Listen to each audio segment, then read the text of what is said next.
Bienvenidos a Cruce de Palabras por Telesur. Soy Luis Hernández Navarro y hoy está con nosotros Katu Arconada. Katu, que nació en el País Vasco, tiene la nacionalidad boliviana, conoce perfectamente América Latina, ha escrito 1, 2, 3 libros sobre los procesos de transformación social en el continente y que está recién desembarcado de Venezuela. Sí, así es, Luis. Muchas gracias por la invitación. Katu, a propósito de la toma de posesión de Andrés Manuel López Obrador y la invitación girada a Nicolás Maduro para que asista, distintos sectores de la derecha mexicana han insistido en que Maduro no es bienvenido porque es un dictador y porque en Venezuela no hay democracia. ¿Es cierto eso?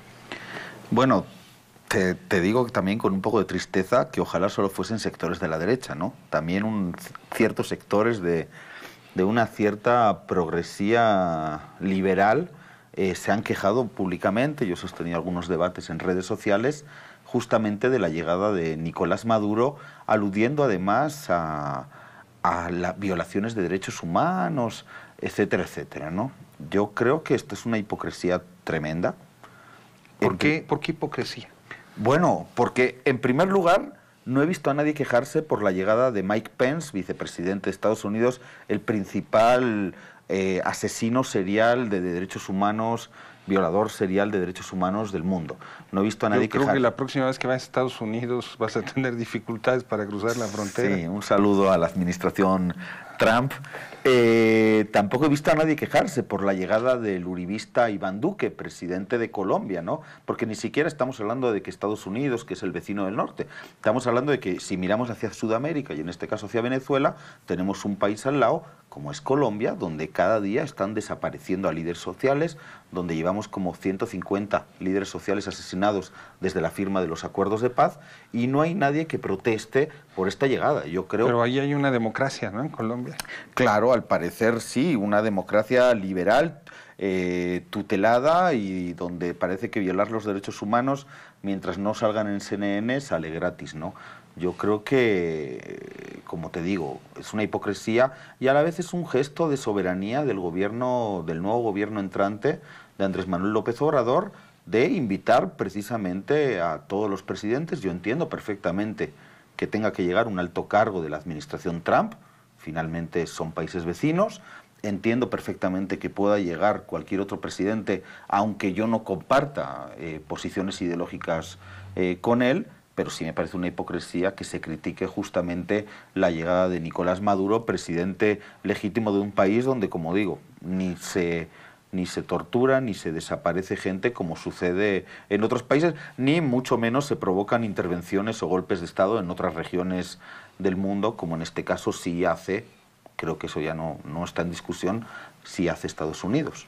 Cada día en la prensa mexicana, pero también en la española, me atrevería a decir que en los periódicos de la mayor parte del mundo aparecen noticias sobre Venezuela. Cada día.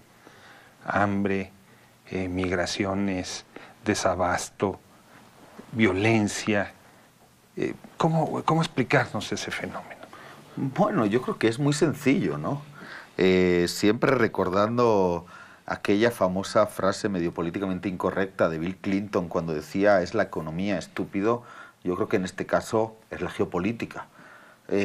Si Venezuela no tuviera las reservas de petróleo más grandes del mundo, a 3 días de barco cruzando el Caribe de las costas de Estados Unidos, a diferencia del crudo, ¿no?, del petróleo iraquí, por decir, que tarda 1 mes y medio en llegar hasta esas mismas costas estadounidenses. Si Venezuela no tuviera unas de las reservas más altas también del mundo de oro, de coltán, etcétera, etcétera, ¿no?, además con unas relaciones privilegiadas que abrió el comandante Chávez con China o con Rusia, ¿no?, transformando el orden mundial, el orden geopolítico, ¿no?, y en una mirada sur-sur que deja de depender como antes se hacía del norte.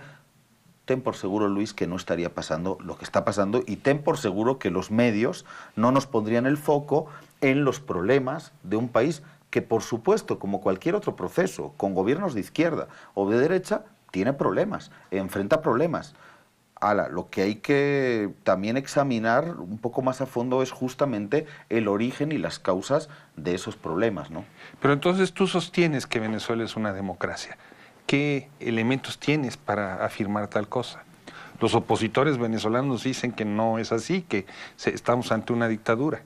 Bueno, pues yo sostengo no solo que es una democracia, sino que además, de alguna manera, y desde la victoria del comandante Chávez en 1998, desbordó los márgenes de la democracia liberal, representativa, burguesa, a los que estamos acostumbrados y muchas veces acomodados, y porque fíjate, a Andrés Manuel López Obrador le están llamando también dictador ahora por hacer consultas en México, ¿no? Más allá de cómo queramos caracterizarlas y de las críticas que podamos tener, lo que es una realidad es que dictaduras son otras.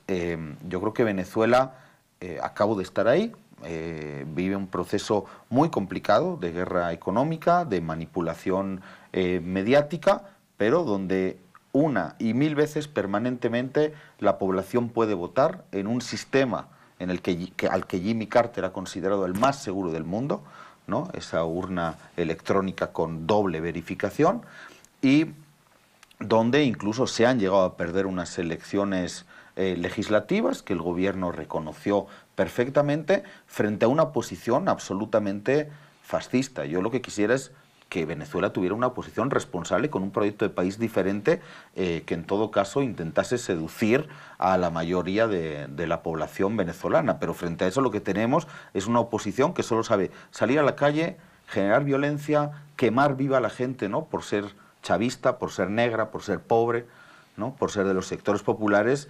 Y yo creo que ante esa situación realmente uno solo puede ponerse del lado de donde está la mayoría social y también del lado del gobierno que encabeza Nicolás Maduro. Hace un par de años daba la impresión de que esa oposición estaba a unos metros de tomar el poder.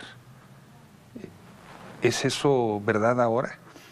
No, yo creo que primero se intentó construir, al igual que en la Argentina, ¿no?, un líder a partir del marketing político. En este caso era Capriles, ¿no?, que ya de alguna manera quedó en el olvido. Intentaron construir ese líder que de alguna manera polarizara, antagonizara con Chávez primero, con Maduro después. No pudieron. Las propias características de la oposición venezolana, ¿no?, los adecos, los copellanos, ¿no?, los que forjaron ese pacto de punto fijo que se repartió la renta petrolera en Venezuela durante 40 años, ¿no?, hasta que llegó justamente Chávez a despertar a las mayorías sociales. Bueno, no son absolutamente incapaces, en la medida en que se dedicaron justamente a eso, a hacer rentismo, ¿no?, extractivismo de la renta petrolera, son absolutamente incapaces de tener un comportamiento democrático y de generar una alternativa de país propia, ¿no? La descomposición y luego fragmentación y posterior implosión de la MUD, de la Mesa de Unidad Democrática, yo creo que es reflejo de todo eso. Y también hay que reconocerle al chavismo, ese chavismo sociológico, y al gobierno que encabeza Nicolás Maduro, que cuidado también frente a la imagen distorsionada que intentan imponer los medios de comunicación. Es un gran cuadro político, fue el mejor canciller que tuvieron los países del ALBA durante más de 8 años. Yo creo que hay que asumir que se lideró una iniciativa política que fue fragmentando, dividiendo y partiendo a nivel político a la oposición, y logró una victoria contundente en las últimas elecciones presidenciales del 20 de mayo de este año. Tú acabas de estar en la Feria del Libro en Caracas. ¿Había gente en esa feria, en las mesas? ¿Se compraban libros? Porque la imagen que se tiene de Venezuela desde México y desde otros lugares es el de largas colas para abastecerse de alimentos, este clima de violencia, etcétera, etcétera. ¿Fue la gente a la Feria del Libro? Sí, no solo fue la gente, sino que ha sido la edición más exitosa de los últimos 10 años de la Feria del Libro. Hubo una muy buena decisión por parte del ministro de Cultura, Ernesto Villegas, de sacar la feria de donde normalmente se hacen, no solo en Venezuela, sino en la mayoría de los países, que es en lugares cerrados, en ferias, en teatros, pero más bien cerrados, y dedicados casi a unas élites académicas, culturales, y trasladarlo a un lugar simbólico como la Plaza Bolívar y sus alrededores, ¿no? La casa donde nació el libertador Simón Bolívar, etc. Yo lo único que he visto es miles y miles de personas, y ahí está también mi Twitter, que hay reflejo de eso, pero las redes sociales del Ministerio de Cultura, de la propia Filben, donde puedes ver a miles de personas participando de espectáculos culturales, de presentaciones de libros simultáneas, con un país, en este caso invitado como era Turquía, ¿no? Con su gobierno también trasladando la cultura y la literatura tan rica, turca en este caso, ¿no? Por todo, diseminada por todo ese centro histórico. La verdad que decía el otro día en la clausura el ministro de Cultura que se había convertido la propia Feria del Internacional del Libro de Venezuela en un 13 de abril cultural, ¿no? El día que se derrota el golpe. Yo creo que realmente la Feria del Libro ha sido un hecho político que sirve también para normalizar muchas cosas y, en la medida de lo posible, para romper ese bloqueo informativo y trasladar una realidad que no es la que vemos todos los días en los oligopolios mediáticos. ¿Se editan libros en Venezuela? ¿La gente lee? Se editan más que nunca. Yo me he venido como con, no sé, en torno a unos 15 libros, una edición... Pero eso es porque eres adicto a... Bueno, claro. Eres bibliómano. Claro, compro libros que luego no tengo tiempo de leer, pero igual los compro. Pero compré libros, me regalaron una edición facsímil muy bonita del Correo del Orinoco, porque se hizo una proeza también que fue trasladar la imprenta, la primera imprenta que tuvo Bolívar, con la que creaba el Correo del Orinoco para hacer frente a la Gaceta de Caracas, que era la que defendía los intereses de la corona española, y teníamos allá la imprenta de Caracas y la imprenta de Bolívar, y también de alguna manera nos llevamos la edición de los primeros correos del Orinoco que imprimió el Libertador. ¿Te parece, Gatu, si vamos a una pequeña pausa? Y ustedes, amigos, amigas, no se despeguen de sus pantallas, volvemos en muy breves instantes.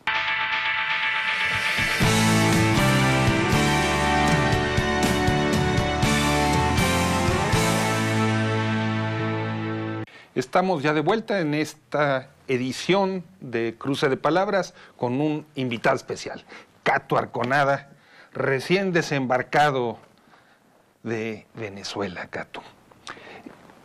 Se ha hablado del terrible desabasto económico que hay, que no se encuentran medicinas.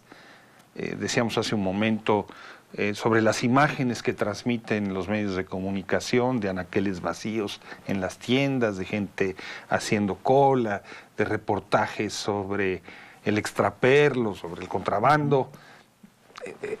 Tú que estuviste ahí ahora, ¿viste eso? Primero debo decir que he notado un cierto respiro con las últimas medidas impulsadas por el gobierno de Nicolás Maduro, también la introducción del bolívar soberano y el manejo del famoso petro, la criptomoneda, pero también es cierto que sigue habiendo, obviamente, una situación muy complicada económicamente. Lo que hay que examinar es cuáles son los motivos para esta situación.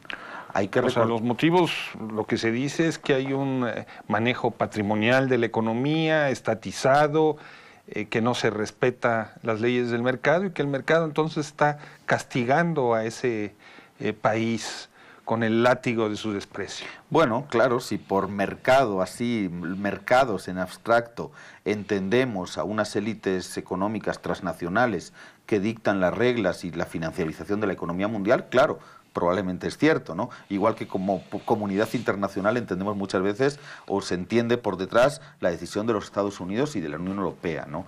Hay una realidad, y es que la orden ejecutiva de Obama, fíjate, ¿no?, que declaraba a Venezuela enemiga, peligro para la seguridad nacional de los Estados Unidos, como si Venezuela estaría poniendo bases militares en territorio estadounidense o haciendo injerencia y comprando líderes políticos o impulsando a los opositores para dar un golpe de Estado en Estados Unidos, ¿no? Entonces cosas que hace Estados Unidos. Cosas que hace cada día, ¿no? Ese país, el único país del mundo, decía Galeano, donde no hay golpes de Estado porque no hay embajada de los Estados Unidos, ¿no?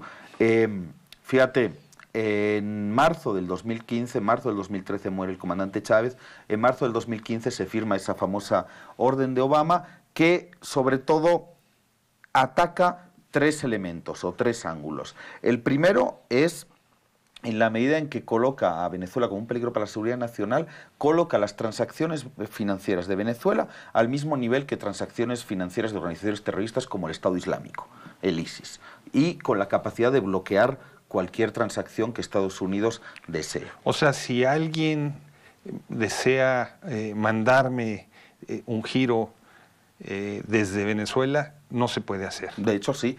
De hecho, no. Es decir, y si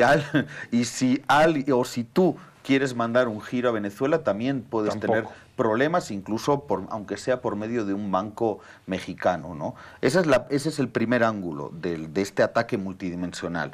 El segundo, y bloqueo económico. El segundo ángulo es la cuestión de la deuda. Resulta que las principales calificadoras, ¿no? Standard & Poor's, Fitch Rating y Moody's se ponen de acuerdo y colocan el riesgo país, la deuda y el riesgo país de Venezuela, a pesar de que Venezuela no ha dejado de honrar un solo día su deuda externa, solo en 2016 pagó 6.000 millones de dólares en deuda externa, a pesar de que Venezuela no ha dejado de pagar ni un solo día su deuda, colocan el riesgo país de Venezuela al mismo nivel que el de países africanos en conflicto. ¿Qué logran con esto? Ahuyentar cualquier posible inversión. Y finalmente, esa misma orden ejecutiva comienza a bloquear la compra, por medio de las transacciones financieras, la compra de medicinas y alimentos. Y estamos hablando de casos donde el Citibank ha bloqueado la compra de 30.000 unidades de insulina, donde hubo un bloqueo por parte de Colombia con unidades y medicinas para la malaria. ¿Qué argumento dan? No, ninguno, que es una decisión a partir de la Unidad de Inteligencia Financiera de los Estados Unidos, que obviamente a los bancos estadounidenses obliga a hacer esto. Entonces, medicinas, alimentos y en una nueva vuelta de tuerca, porque esto fue ya con la administración Obama. En una nueva vuelta de tuerca, además, la administración Trump, sobre todo después del 20 de mayo y de las últimas elecciones presidenciales, donde Maduro y el chavismo ganan, en una elección con varios candidatos, yo también estuve participando como observador allá. Después de eso, la administración Trump impone nuevas sanciones contra la industria petrolera. De esta manera, para permitir la imposibilidad de conseguir maquinaria o repuestos y hacer caer la producción petrolera y así convertir un círculo vicioso, ¿no?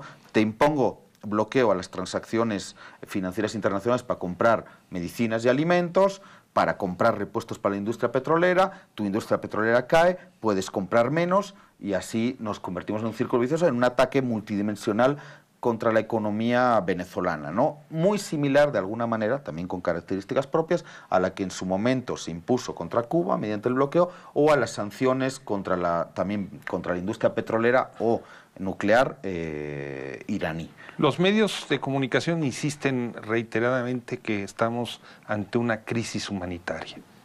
¿Es cierto? ¿Se puede calificar lo que se vive allí de esa manera? Yo creo que aquí de nuevo estamos ante una hipocresía terrible por parte de los medios.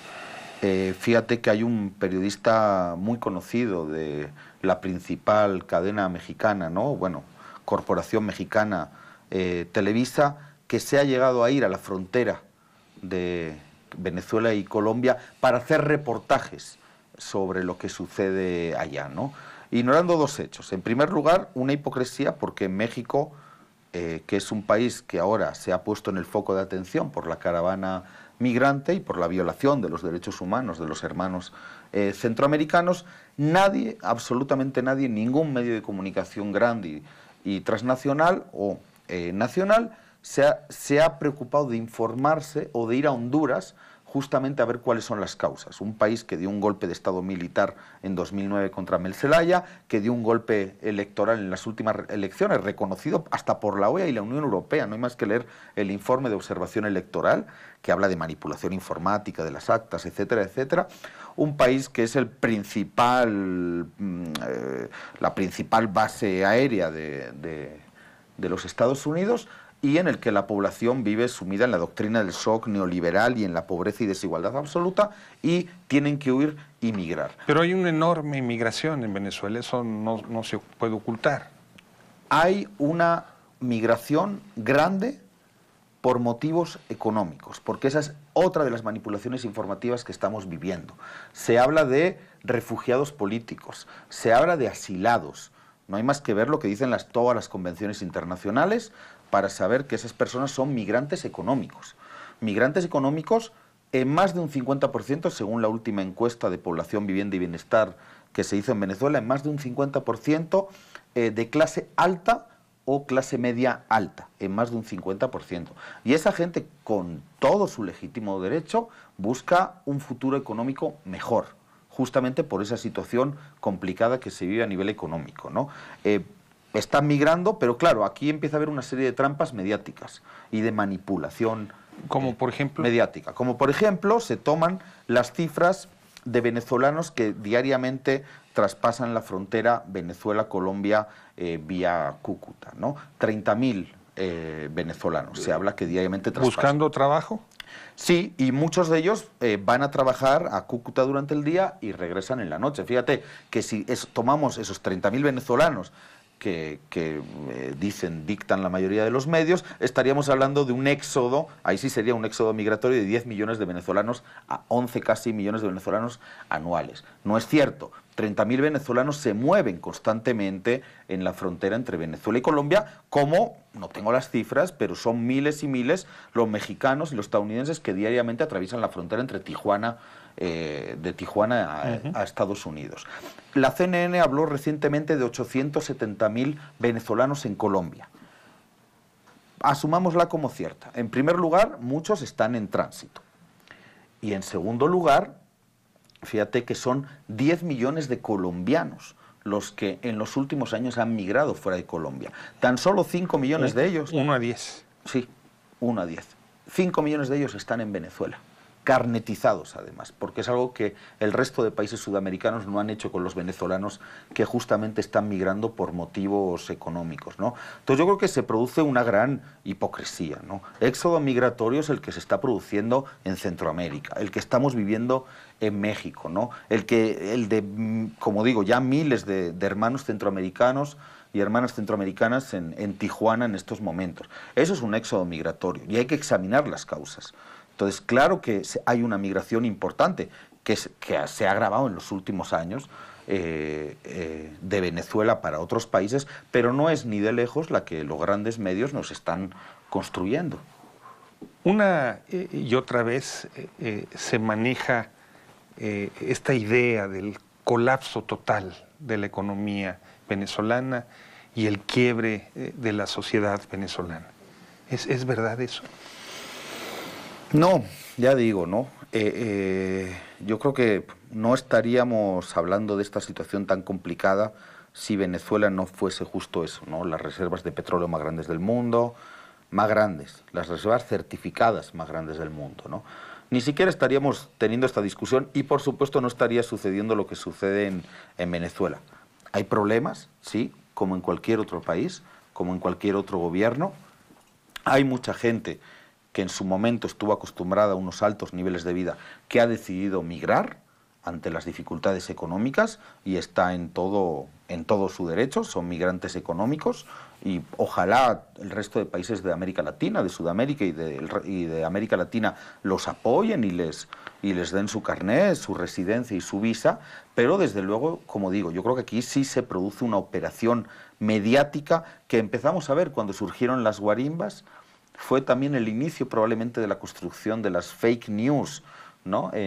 Todavía muy rudimentarias, desde 2012 que comenzaron las guarimbas y la violencia, que casualmente en su mayor parte es opositora. Con toda esa ofensiva en contra, con toda esa publicidad y propaganda también en contra, ¿cómo es que ese proceso se mantiene, por ejemplo, a diferencia de las derrotas en Argentina, en Brasil o en Ecuador?